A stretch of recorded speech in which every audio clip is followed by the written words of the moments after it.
Latest news के लिए subscribe करें और न्यूज अपडेट के लिए बेल आइकॉन पर क्लिक करें।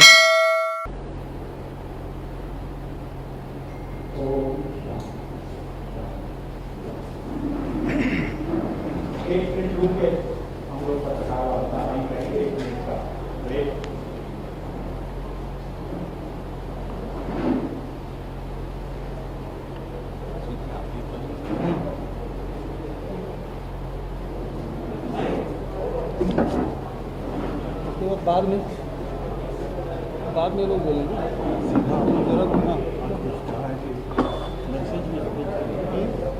नीच वाला मामला है पूरा मामला मतलब छत्तीसगढ़ के धान खरीदी भी जोड़ गए उससे प्रभावित हो चावल भी प्रभावित हो आर्थिक विकास भी बुनियादी पर हम तैयारी करते जैसे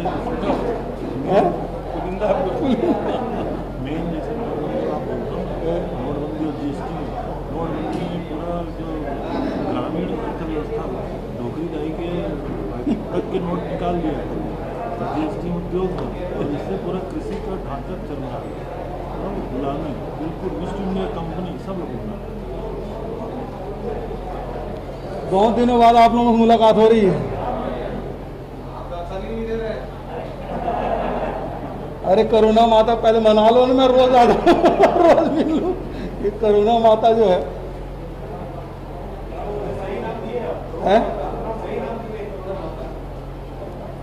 भाई सांप से डरते हैं तो नाग देवता हो गया है ना। अब कोरोना सभी डर रहे, तो करुणा माता कृपा करो। महामारी को अपन लोग माता ही शीतला माता वगैरह छोटे माता बड़े माता। शुरू करें? रेडी?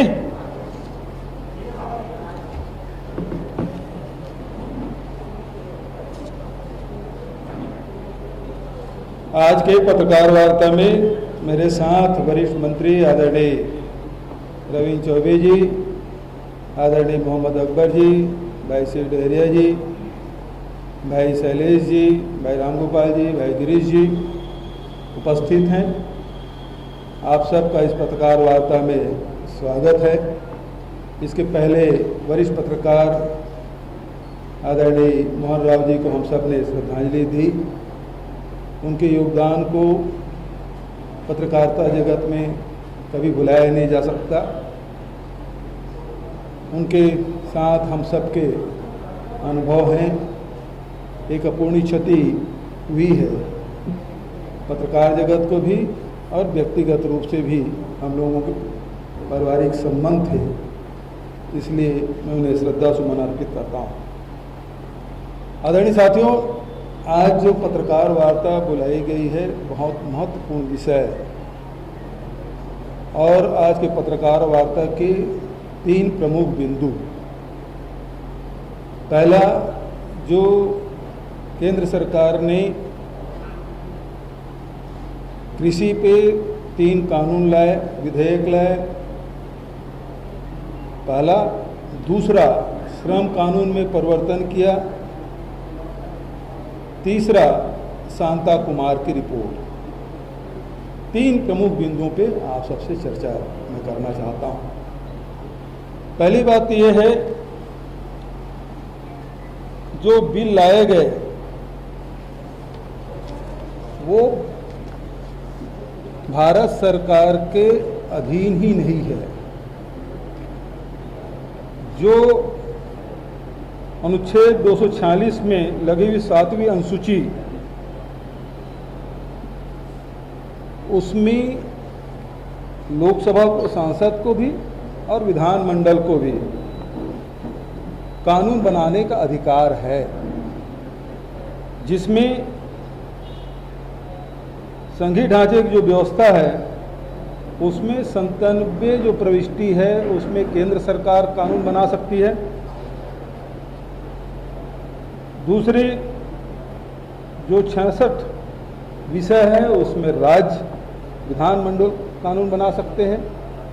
और तीसरा, समवर्ती सूची, जिसमें सांसद और विधानमंडल दोनों कानून बना सकते हैं, वो 47 विषय है। लेकिन यदि संसद ने कोई कानून बनाया और विधानमंडल ने कोई कानून बनाया तो समवर्ती जो विषय है उसमें संसद के जो कानून है उसे माना जाएगा। लेकिन जो अभी विधेयक जो पारित किया गया कृषि का, वो स्पष्ट रूप से राज्य के विषय है, विधानमंडल का विषय है। उसमें राज्य सूची की जो प्रविष्टि है 14, 18, 30, 46, 47, 48 ये कृषि से संबंधित हैं और इसलिए ये जो लोकसभा और राज्यसभा में जो कानून पास किया गया वो अवैधानिक है, संघीय ढांचे के विपरीत है और इसीलिए उसे बैकडोर से, पिछले दरवाजे से इसे पारित किया गया। इसका नाम ही बदल दिया गया। जो विधेयक है उसके नाम आप पढ़ेंगे तो उससे स्पष्ट है ये किसान के जो व्यापार है, किसान अन्नदाता है, अनाज उत्पादन करता है और उसे ट्रेडर के रूप में बताकर इस कानून को पास किया गया है। इसका अर्थ ये है कि यदि कृषि कार्य को भी, कृषि के उत्पाद को यदि विपणन करते हैं, यदि इसे व्यापार की श्रेणी में लाएंगे तो कल के रोज इसमें टैक्स भी लग सकता है। क्योंकि राज्यों के अधिकार है, विषय है, विधानमंडल के विषय है, इसलिए केंद्र सरकार ने राज्यों के अधिकार को कुठाराघात करते हुए ये दूसरे रूप में इस बिल को लाया है जिसका हम विरोध करते हैं। उसी प्रकार जो श्रम कानून है उसमें भी आप देखेंगे ये 7वीं अनुसूची के समवर्ती अनुसूची के अंतर्गत आता है। केंद्र और राज्य दोनों इसमें कानून बना सकते हैं, लेकिन इसमें जो 2019 में जो केंद्र ने जो पारित किया था उस सुझाव को भी इसमें शामिल नहीं किया गया और 300 श्रमिकों वाले कारखानों के संस्थानों श्रमिकों की सेवा समाप्ति की छूट, पहले 100 था, अब 300 श्रमिकों तक के किसी भी निकाल सकते हैं, किसी भी रख सकते हैं। इस प्रकार से जो कानून बनाया गया है तो ये भी राज्यों को बिना विश्वास में लिए बिना इस कानून को पास कर दिया गया है। एक तरफ किसान और दूसरे तरफ मजदूर। इस जो पावर सत्र है उसमें किसान और श्रमिकों के विरोध में कानून बनाए गए हैं। जो तीसरा जो विषय है जिसके बारे में मैं कहना चाहूँगा, शांता कुमार की कमेटी। शांता कुमार की कमेटी 2015 में इसने रिपोर्ट सौंपी और अभी जो कानून बना है ये शांता कुमार के रिपोर्ट के अनुरूप ही ये कानून बना है। दुर्भाग्यजनक बात यह है कि अभी पूरे वैश्विक महामारी से हम सब लोग जूझ रहे हैं और ऐसे स्थिति में जून 2020 में 3 अध्यादेश लाए जब पूरे देश के ध्यान कोरोना पे था, सब लोग उससे जूझ रहे थे। दूसरे तरफ सुशांत सिंह राजपूत पे लगातार मीडिया का ध्यान आकर्षित था। ऐसे समय में ये अध्यादेश लाया गया गुपचुप तरीके से। इसमें यह कहा जा रहा है कि किसान अपनी उपज को कहीं भी बेच सकता है। ये प्रधानमंत्री जी भी कर रहे हैं, भारतीय जनता पार्टी के नेता भी बोल रहे हैं, केंद्रीय मंत्रीगण भी बोल रहे हैं। मैं पूछना चाहता हूं कि किसान को अपनी उपज बेचने में कब प्रतिबंध था? कोई भी कहीं भी जाके बेच सकता है किसान, ये पहले से ही है। किसानों को धोखा क्यों दे रहे हैं? और फिर आप यदि कहते हैं कि आप कहीं भी बेच सकते हैं, तो छत्तीसगढ़ के सरगुजा या बस्तर का 2 एकड़ का किसान क्या पंजाब, हरियाणा या दिल्ली में कभी अनाज अपने ले जाके बेचा है जो अब बेच पाएगा? दूसरा, जो कॉन्ट्रैक्ट फार्मिंग की बात उन्होंने कही है, ये सीधे सी बात है, ये निजी व्यापारियों के भंडारण के आप छूट दे रहे हैं। अभी चाहे आलू हो, प्याज हो, दाल हो, अनाज हो, किसी की भी यदि जमाखोरी या कालाबाजारी होती थी तो जिला प्रशासन उसमें कार्रवाई कर लेते थे। लेकिन अब भंडारण के आपने छूट दे दी है, तो फिर कोई भी व्यक्ति कितने भी अनाज, दलहन, तिलहन वो अपने गोदाम में रख सकता है। इसका अर्थ यह है कि जब सीजन आएगा फसल के, तो सस्ते दर पे व्यापारी खरीदेंगे, क्योंकि आपने निजी मंडी को छूट दे दी है। किसी भी दर पे खरीदेंगे, और फिर कुछ लोग हैं देश में अनाज के, दलहन के, तिलहन के रेट तय करके मनमाने दाम पर बेचेंगे।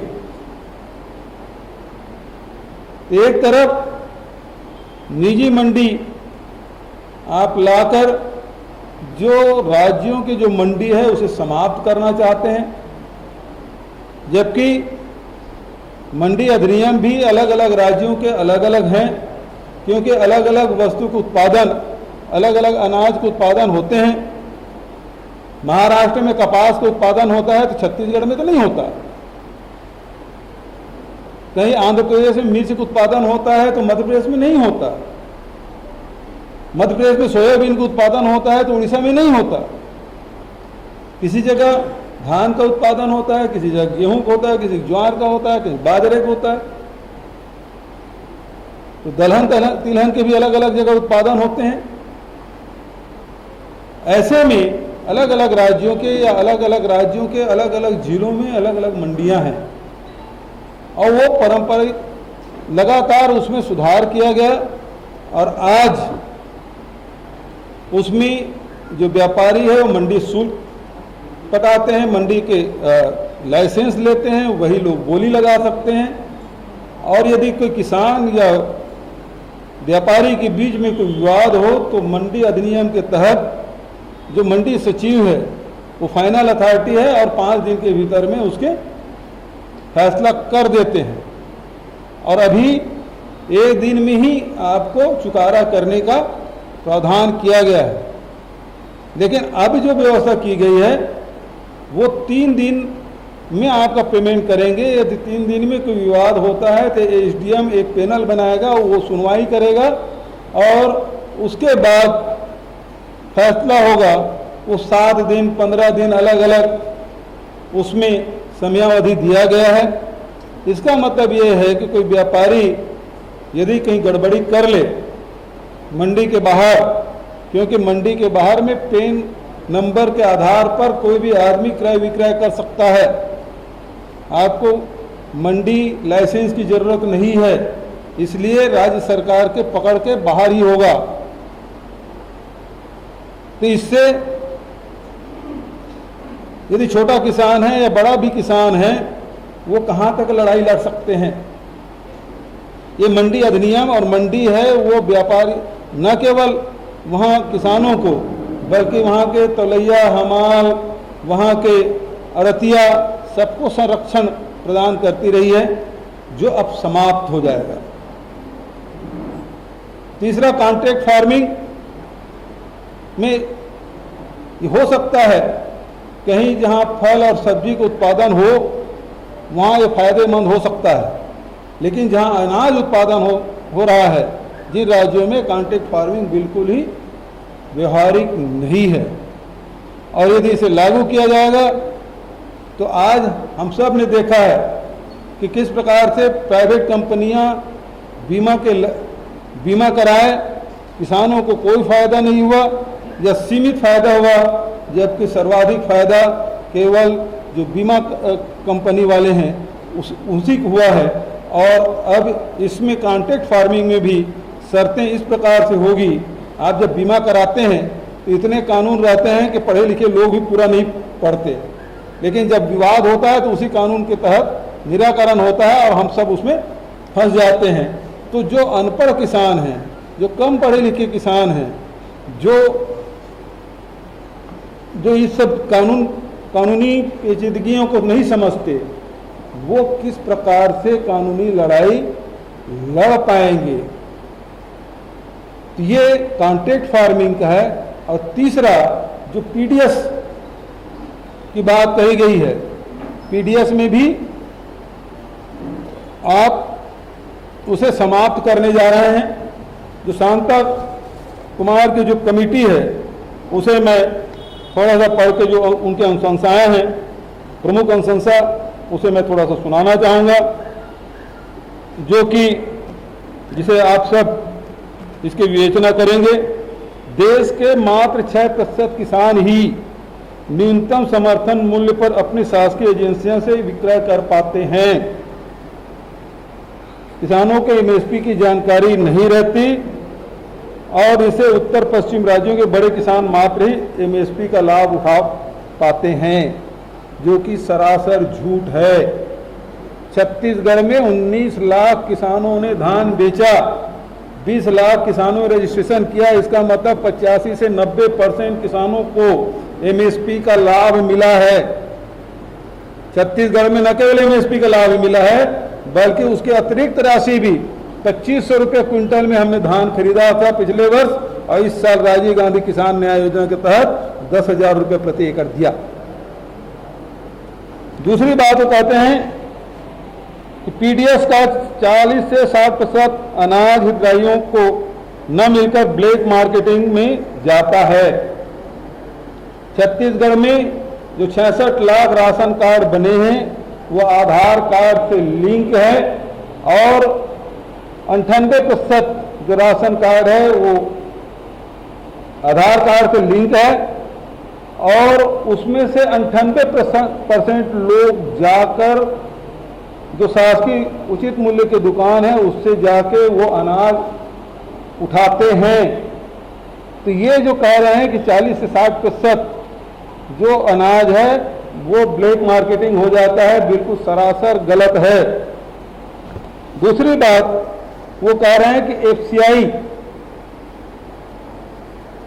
जो बफर स्टॉक है, दुगुना अनाज जमा हो चुका है, इसलिए खुले बाजार में इसको बेच देना चाहिए। 58% बीपीएल परिवारों तक पीडीएस का खाद्यान्न नहीं पहुंचता, ये भी गलत है। 11 राज्यों द्वारा खाद्यान्न सुरक्षा अधिनियम 2013 के प्रावधान लागू किया गया है। उपरोक्त कारणों से एफसीआई व्यवस्था असफल सिद्ध हुई है। इसका मतलब यह है कि एफसीआई वो समाप्त कर देना चाहते हैं, और वो ये भी कहते हैं कि एफसीआई का लाभ केवल पंजाब, हरियाणा, आंध्र प्रदेश, छत्तीसगढ़, मध्य प्रदेश और उड़ीसा राज्यों को खाद्य संग्रहण ही करते हैं, उनको पर्याप्त अनुभव है। अतः इन राज्यों को एफसीआई को खाद्यान्न संग्रहण नहीं करना चाहिए। मतलब निकट भविष्य में कभी भी हमारे राज्य उन राज्यों से जहां से एफसीआई अनाज चाहे चावल हो, गेहूं उत्पादन करते हुए वो बंद किया जा सकता है।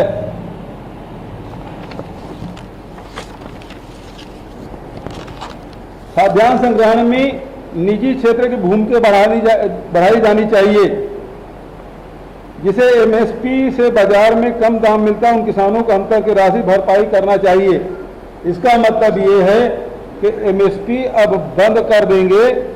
जो शंका हमारे पंजाब के, हरियाणा के किसान या विभिन्न किसान संगठन के लोग शंका जाहिर कर रहे हैं, वो इसी आधार पर कर रहे हैं। एमएसपी जब निजी प्लेयर यहाँ आ जाएंगे, प्राइवेट प्लेयर आ जाएंगे तो एमएसपी बंद हो सकता है। और ये भी कह रहे हैं कि किसानों को डीबीटी के माध्यम से 5,000 से 10,000 रुपये प्रति एकड़ हेक्टेयर की दर से सब्सिडी दिया जाना चाहिए। आप एमएसपी पे खरीदो मत, केवल उसके अंतर की राशि आप दे देंगे। लेकिन आज तो एमएसपी है, कल एमएसपी नहीं घोषित होगा तो किस आधार पर आप ये डीबीटी करके अंतर की राशि देंगे। और ये भी कह रहे हैं उपभोक्ताओं को पीडीएस व्यवस्था के अंतर्गत खाद्यान्न वितरण के स्थान पर डीबीटी के माध्यम से नगद सब्सिडी दिया जाना चाहिए।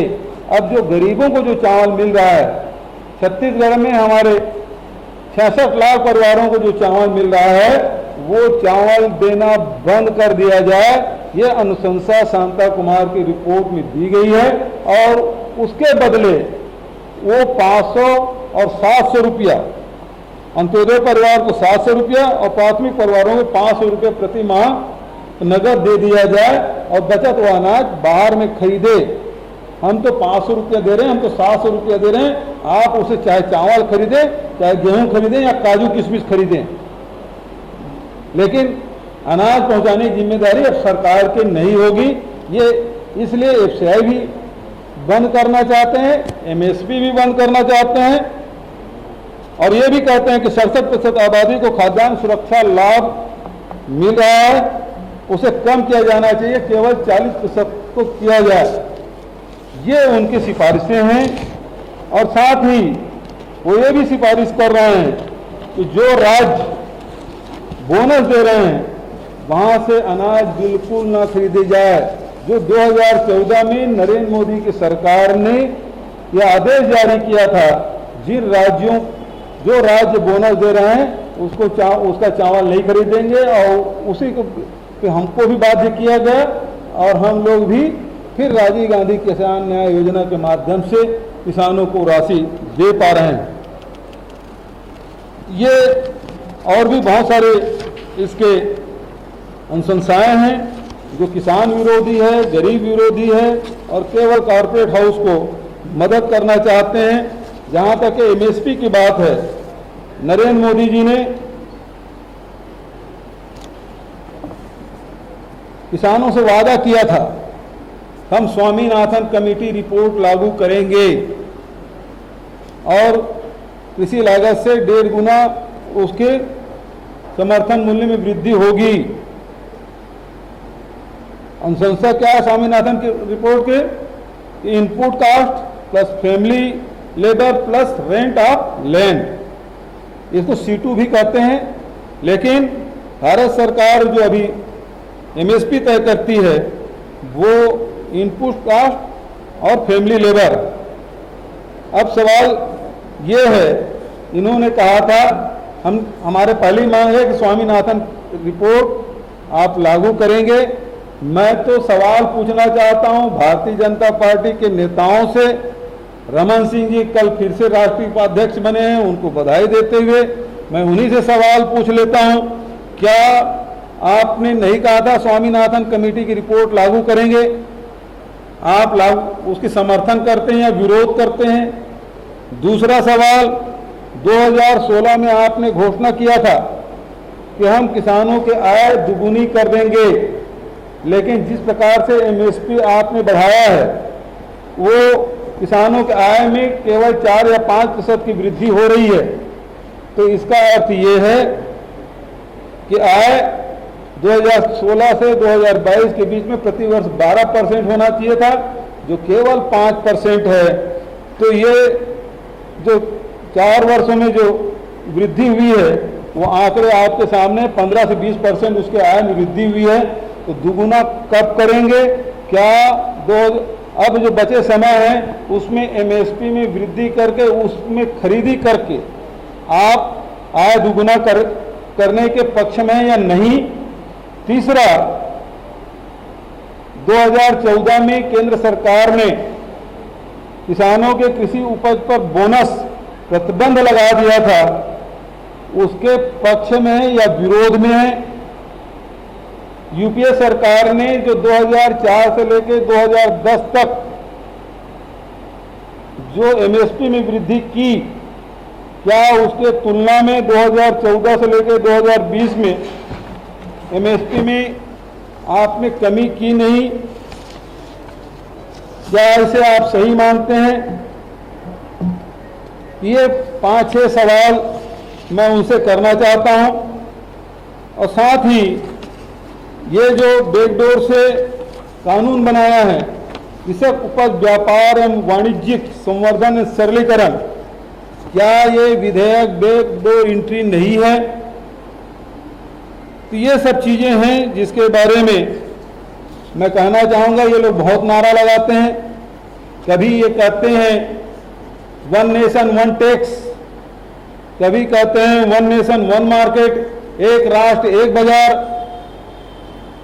तो आपने देखा है कि नोटबंदी आप किए तो 150 से अधिक लोग लाइन लगा के उनकी मौतें हो गई, बहुत सारे बैंक बंद हो गए।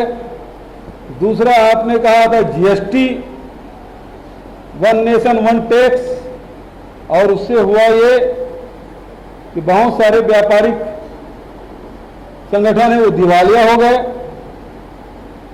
और तीसरा अभी आप कह रहे हैं एक राष्ट्र एक बाजार। मैं माननीय नरेंद्र मोदी जी से और भारतीय जनता पार्टी के नेताओं से आग्रह करना चाहता हूं कि आप एक राष्ट्र एक बाजार कह रहे हैं तो उसमें एक शब्द और जोड़ दीजिए, वो है दर, रेट, कीमत। समर्थन मूल्य से मंडी के बाहर में नहीं बिकेगा। जो भारत सरकार समर्थन मूल्य घोषित किया है उससे कोई भी उससे कम में खरीदी करे तो उसके खिलाफ दंडात्मक कार्रवाई की जाएगी। एक लाइन और जोड़। ये सब बातें थी। छत्तीसगढ़ में इसीलिए हम हस्ताक्षर अभियान भी चलाएंगे, किसानों के बीच जाएंगे भी, और एआईसीसी ने हम लोगों को कार्यक्रम दिए हैं, उसके अनुरूप हम लोग काम कर रहे हैं। और साथ ही फिर से जो एआईसीसी ने जो मांग की है उसमें दोहराना चाहता हूं कि राष्ट्रपति महोदय से कांग्रेस पार्टी आग्रह करती है कि ये जो बिल लोकसभा और राज्यसभा में असंवैधानिक ढंग से प्रस्तुत किया गया और उसे पास किया गया, उस पर हस्ताक्षर न करे। दूसरा, फिर से भारतीय जनता पार्टी एनडीए की सरकार से हम मांग करते हैं ये काला कानून, जो श्रम कानून है, जो कृषि कानून है, उसे वापस ले। और तीसरा, 1 नेशन एक राष्ट्र एक बाजार और एक कीमत करे और स्वामीनाथन कमेटी की रिपोर्ट शब्दशः लागू करे। भूपेश जी मेरा सवाल है, मोहन जी ने कल कहा कि स्वामीनाथन कमेटी की अनुशंसाओं को 100% मोदी सरकार ने लागू किया है। आप कह रहे हैं कि 100% लागू नहीं किया गया, तो क्या इसमें भी कोई ना कोई छुपाने वाली बातें हैं? मैंने पहले ही कहा कि ये जो कास्ट है, इनपुट कास्ट है और फैमिली लेबर है, उसे जोड़ के बनाया गया है, जबकि उसमें रेंट ऑफ लैंड को जोड़ा जाना चाहिए था। इसी को मिला के C2 होता है और पिछले साल की अपेक्षा केवल 2.6% ही MSP में वृद्धि की गई। जबकि आप देखेंगे यूपीए सरकार में आप 560 रुपया था जब अटल जी की सरकार थी, 550 से 560, और एक ही साल में मनमोहन सिंह जी की सरकार ने 990 रुपया कर दिया था और दूसरे कार्यकाल में 1300 साढ़े 1300 रुपया उन्होंने किया है। यदि उसी दर पे ही, इसलिए मैंने कहा यूपीए ने जिस दर पे वृद्धि की थी उसी दर पे तो आप वृद्धि कर दें। यदि किसानों का आय को आप दुगुना करना चाहते हैं तो प्रति वर्ष आपके उसके उत्पाद की कीमत को 12% बढ़ाना होगा। आप तो 2.6% बढ़ाए हैं, तो फिर आय कैसे दुगुनी हो सकती है? ये गुमराह कर रहे हैं बृजमोहन जी।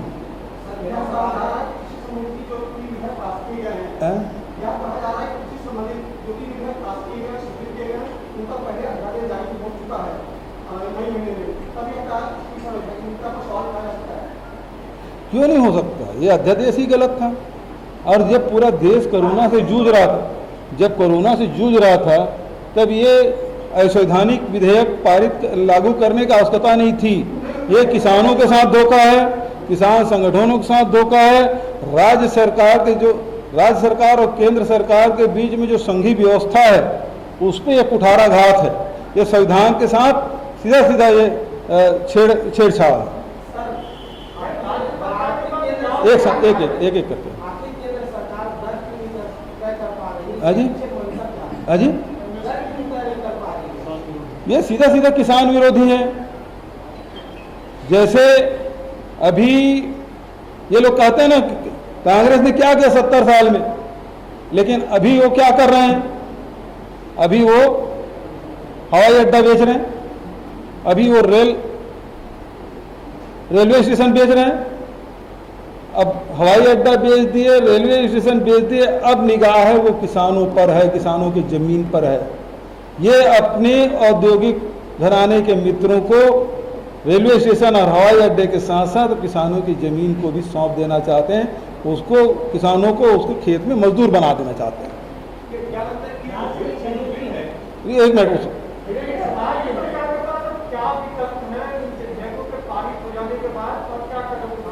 देखिए राज्य के पास सीधा बात है। मैंने शुरू में आपको पढ़ के आपको बताया कि जो राज्य और केंद्र के जो विषय है वो अलग अलग है। कहीं पे दोनों के विषय 97 विषय उनके हैं, 66 विषय हमारे हैं, 47 विषय वो समवर्ती है जिसमें दोनों कानून बना सकते हैं। कृषि है विशुद्ध रूप से राज्य का विषय, विधानमंडल का विषय है। आने वाले सत्र में इस मामले में विधानसभा में हम इसका प्रस्ताव लाएंगे। किसानों के साथ अन्याय नहीं होने देंगे। दूसरी बात यह है, आवश्यकता पड़ी तो न्यायालय भी हम जाएंगे, क्योंकि संविधान पे उन्होंने छेड़छाड़ किया। जो बाबा साहब अम्बेडकर ने जो संविधान बनाया है उसके मूल भावना के विपरीत ये कानून लाया गया है, विधेयक पारित किया गया है। कांग्रेस ने नोटबंदी का विरोध किया, जनता सामने नहीं आई।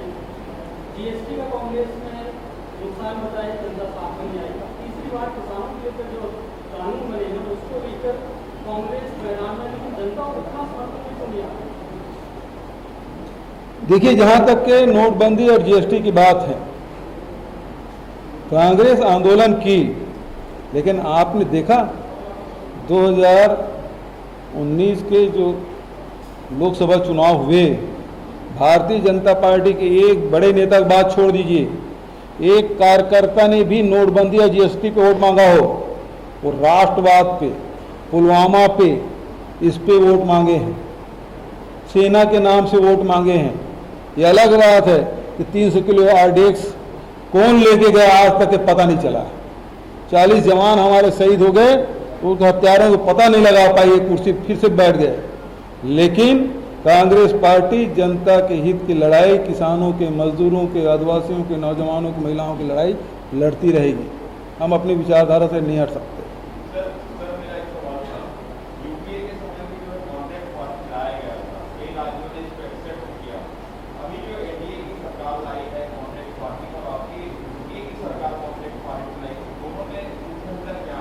देखिए, ये कुछ जगह कर्नाटक में और महाराष्ट्र वगैरह में ये लागू किया गया था। पंजाब में विधेयक बना लेकिन इसे लागू ही नहीं किया गया। वहाँ यदि कॉन्ट्रैक्ट फार्मिंग हुआ है तो उसका अध्ययन किया जाना चाहिए, उसकी रिपोर्ट आम जनता के बीच में लाया जाना चाहिए। मैंने पहले ही कहा कि कॉन्ट्रैक्ट फार्मिंग हो सकता है कि फल में, सब्जियों में या और दूसरी चीज़ों में लाभदायक हो सकता है, लेकिन अनाज में कॉन्ट्रैक्ट फार्मिंग लाभदायक हो ही नहीं सकता।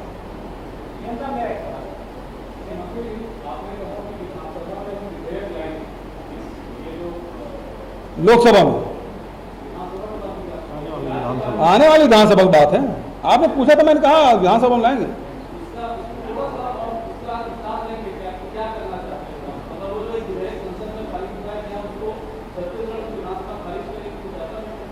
देखिए, कृषि संबंधी जो विधेयक, उसमें कानून बनाने का अधिकार केवल विधानमंडल को है, संसद को नहीं है। वो अपने अधिकार क्षेत्र से बाहर जाके ये कृत्य किया है, जो कि असंवैधानिक है। इसे मैं बार बार कह रहा हूं। ट्रेडिंग से जुड़ा हुआ है। ट्रेड को तो इसका मतलब ये है कि आप किसान को व्यापारी मान रहे हैं, टैक्स लगा दूंगा उनका। तो फिर कल टैक्स लगा सकते हैं। आज तक के किसानों को व्यापारी कोई नहीं माना है, लेकिन ये सरकार इस संशोधन विधेयक जो बनाया है उसके माध्यम से ये तो जो धान बेचेंगे, गेहूं बेचेंगे, सोयाबीन बेचेंगे, उसे व्यापार कर रहे हैं। हमारे यहाँ सबसे जो धान की खेती होती है, पहले भी बहुत बड़ा से धान पानी की यहाँ कोशिश होती थी। अब तो जैसे कि इसमें छूट है तो खुला के लोगों की अव्यवस्था की स्थिति नहीं बनेगी यहाँ। अब तो देखने वाली बात है, बिल्कुल सही बात है कि वैसे भी हम इसे मंडी के अधीन ही इसी खरीदी करते हैं। हमारे 2000 संग्रहण केंद्र हैं, उसमें खरीदते हैं, भारत सरकार उस पर टैक्स देती है।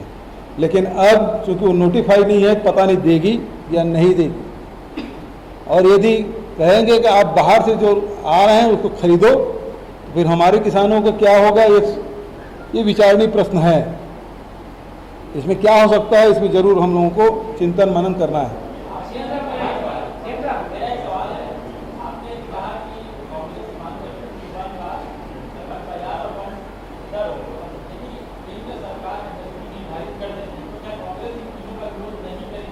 बहुत अच्छी बात है, यही पूरे देश के किसान मांग कर रहे हैं। चाहे वो राज्य सरकारें खरीदे, केंद्र सरकार खरीदे, एफसीआई खरीदे, प्राइवेट प्लेयर खरीदे, यदि एमएसपी पे खरीदी हो जाए। आज स्थिति क्या है, मक्का 1760 रुपये आपकी कीमत है, बाजार में किस कीमत में बिका, 1000-1100 रुपये। आपके मूंग है वो 6500-7000 रुपये उसका एमएसपी है, बिक कितने में रहा है, 5000 में। धान का एमएसपी कितना है, 1800, और बिक कितने में रहा है, कहीं 1100 है, 1100 लेके 1400 तक के। यदि भारत सरकार ये कह दे कि एक राष्ट्र एक बाजार और जो एमएसपी है उस पे उससे नीचे कोई खरीद नहीं सकता, ये कर दे ना, कौन किसान आंदोलन करेगा इस कोरोना काल में। वो कानून बनाए, हम तो यही मांग कर रहे हैं। ये एफसीआई खत्म करना चाह रहे हैं, जबकि एफसीआई का दायरा बढ़ाया जाना चाहिए। अभी तक के केवल आप धान और चावल और गेहूं ही खरीद रहे हैं, और भी जो समर्थन मूल्य घोषित कर रहे हैं उन वस्तुओं की भी खरीदी की व्यवस्था होनी चाहिए।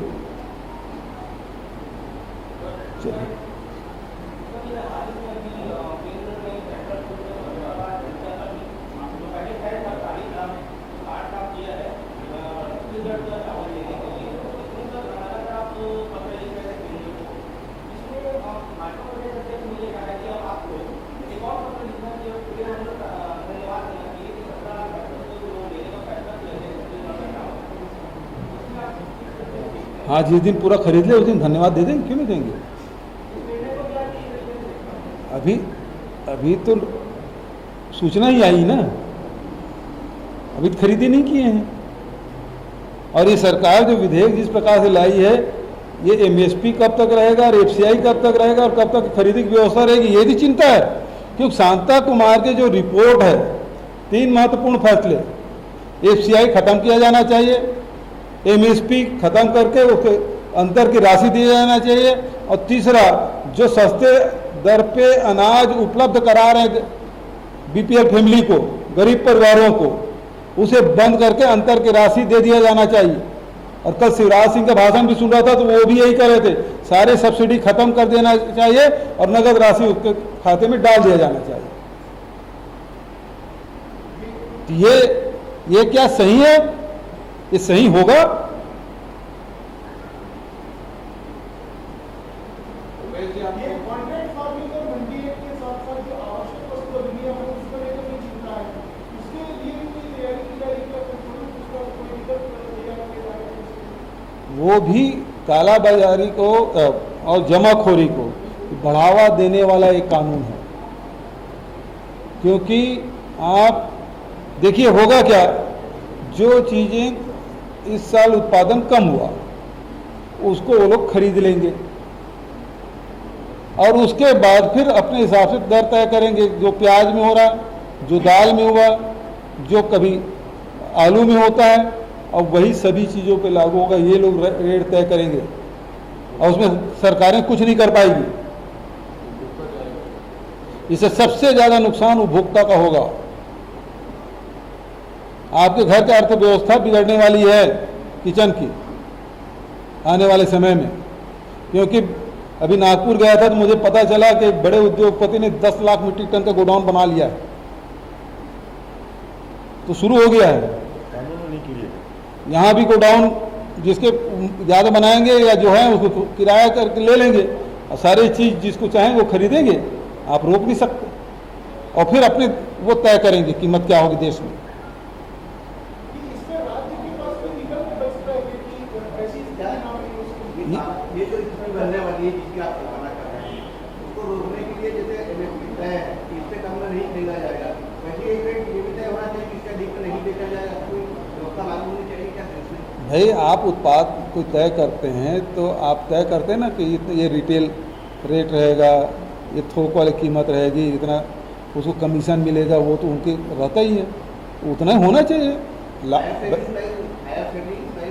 अभी कुछ नहीं है। आप तो जो भाई जो 40-50 रुपये में जो दाल बिकता था वो 200 रुपये में खरीदे कि नहीं खरीदे हैं? 2-3 साल पहले आज 75 रुपया।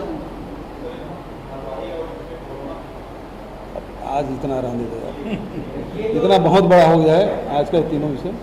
जो जमाखोरी है उस पर राज्य के पास कुछ ऑप्शन बचता है क्या? राज्य में कहाँ, वही तो, ये तो भारत सरकार, देखिए ये कानून 1955 में नेहरू जी ने बनाया था, खाद्य सुरक्षा अधिनियम, इसको ख़त्म कर दिया। जो FCI वाला जो व्यवस्था है MSP, वो शास्त्री जी ने लागू किया था, वो भी ख़त्म। इंदिरा जी ने हरित क्रांति लाया था और गरीब लोगों को मालिकाना हक दिया था ज़मीनों का, वो भी ख़त्म। सहकारिता के जनक हैं वो सरदार वल्लभ भाई पटेल। अब सहकारी बैंक में भी प्राइवेट प्लेयर की एंट्री हो जाएगी। अब किसानों का बैंक नहीं रहेगा सहकारी बैंक, अब ये पूंजीपतियों के बैंक हो जाएंगे। हैं? हाँ जी,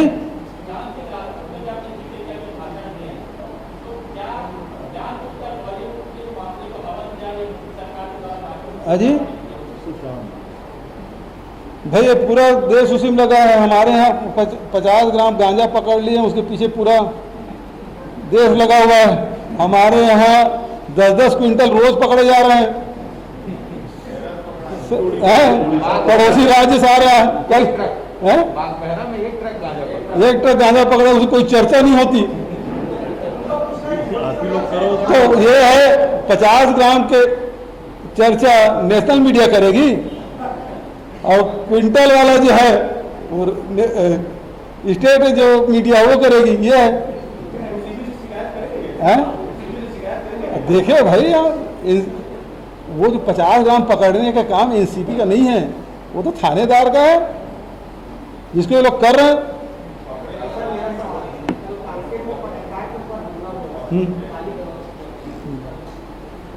बिल्कुल गलत है। उसमें जो आवेदक है उन्होंने पुलिस में रिपोर्ट दर्ज कराई है और उसी आधार पे कार्रवाई की गई, जो आरोपी वो पकड़े गए। थाने के सामने विवादन लहरा गई है और माननीय जिला पंचायत अध्यक्ष वार्ता इन पर कमेंट को आशीष सचिव है, इसमें कमेंट क्या कर रहे हैं? देखिए, इंटक हमसे सीधा संबंधित नहीं है, पहली बात। दूसरी बात, चाहे वो आपराधिक कोई भी हो, चाहे किसी दल से जुड़ा हो, उनके खिलाफ कार्रवाई हुई है। यदि वो पिस्तौल लहराया है उसकी जांच करवा देते हैं और यदि वो सही हैं तो फिर वो धारा और जुड़ेगी। और दूसरी बात मैं कहना चाहता हूँ कि यही प्रदेश है जिन्होंने देखा है कि बिलासपुर में किस प्रकार से पत्रकार की हत्या हुई थी। आखिर CBI जांच में क्या हुआ? गरियाबंद में एक पत्रकार की हत्या हुई थी, उस CBI जांच के क्या हुआ? वहाँ जो अपराधी पकड़े गए थे CBI के कस्टडी में, उसकी मौत हो गई, उसका क्या हुआ? और उसी बस्तर में यादव पत्रकार को जन सुरक्षा अधिनियम के तहत गिरफ्तार किया गया था। उस समय दुर्भाग्य की बात यह है कि मीडिया हाउस उसे अपने कर्मचारी या अपने प्रतिनिधि मानने से इनकार कर दिया था। आज तो कम से कम ताल ठोक के कह रहे हैं भूपेश हम आ रहे हैं, मैं स्वागत करता हूँ, यही प्रजातंत्र है। नहीं नहीं नहीं, पत्रकार मैंने पहले कहा, सुनिए, मैंने क्या कहा, पिछली सरकार में यादव पत्रकार को जन सुरक्षा अधिनियम के तहत गिरफ्तार कर दिया गया। मीडिया हाउस जिसका वो प्रतिनिधि था, उन्होंने अपना प्रतिनिधि मानने से इनकार कर दिया था। ये स्थिति थी उस समय में और आज में क्या अंतर है, ये महसूस करिए। आज आप घटना कोई भी हो निंदनीय है, मैं उसकी कड़ी निंदा करता हूं, नहीं होना चाहिए। यदि हो गया तो उसके खिलाफ सख्त कार्रवाई की जाएगी, लेकिन पिछले कार्यकाल में और अब में अंतर आपको स्पष्ट दिखाई दे रहा है कि नहीं दिखाई दे रहा है, मैं ये जानना चाहता हूँ।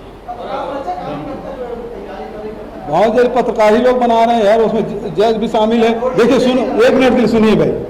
देखिए जिस दिन से हमारी सरकार बनी 17 दिसंबर 2018, उसके तुरंत बाद लोकसभा डिक्लेयर हो गया। लोकसभा 3 महीने तक चलता रहा, वो समाप्त हुआ, फिर नगरीय निकाय चुनाव हुए, वो समाप्त हुआ, फिर पंचायती राज चुनाव हुए। नगरीय निकाय में जो चुने गए तो सम्मान तो कर लिए थे, ये सरपंच वगैरह जीत के आए हैं, उनका तो हम सम्मान भी नहीं कर पाए। कोरोना आ गया, लॉकडाउन हो गया। अब इस बीच में भी जितना संभव हो पा रहा है हम लोग कर रहे हैं, हम पीछे नहीं हट रहे हैं। वो कानून अब वो मैं समझता हूँ कि फाइनल स्टेज में होगा कि बहुत जल्दी आप लोगों की चर्चा के लिए उसको पब्लिश किया जाएगा, जिसमें आपके सुझाव आमंत्रित किए जाएंगे। मेरी कोशिश होगी जल्दी से जल्दी वो पब्लिश। ऑनलाइन हो रहा है तो भाई सबको सुन लें, चर्चा कर लें, सुझाव आए उसको फिर एग्जामिन कर लें।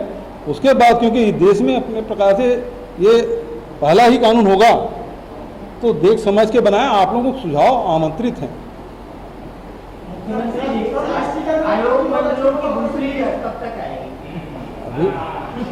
अभी रुक गया थोड़ा, बिल्कुल हमारी पूरी तैयारी है। हम अभी हमारे राजस्व विभाग के अधिकारी कर्मचारी जाके गिरदावरी करा रहे हैं, फील्ड में जा रहे हैं, ताकि वास्तविक किसान ही उसका धान बेच पाए। और जिनका खेत परिया पड़ा हुआ ना, बड़े बड़े लोग जमीन ले लिए कृषि भूमि, उस पर धान ना बेच पाए, इस बात भी सुनिश्चित कर रहे हैं।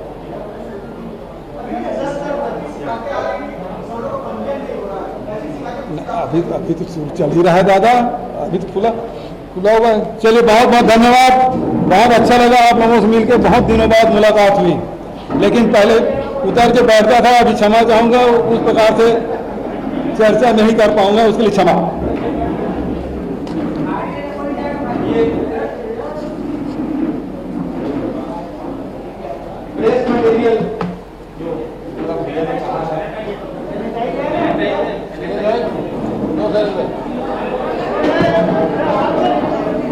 एक तो इधर दिखा देना। Like, share and comment Clipper 28.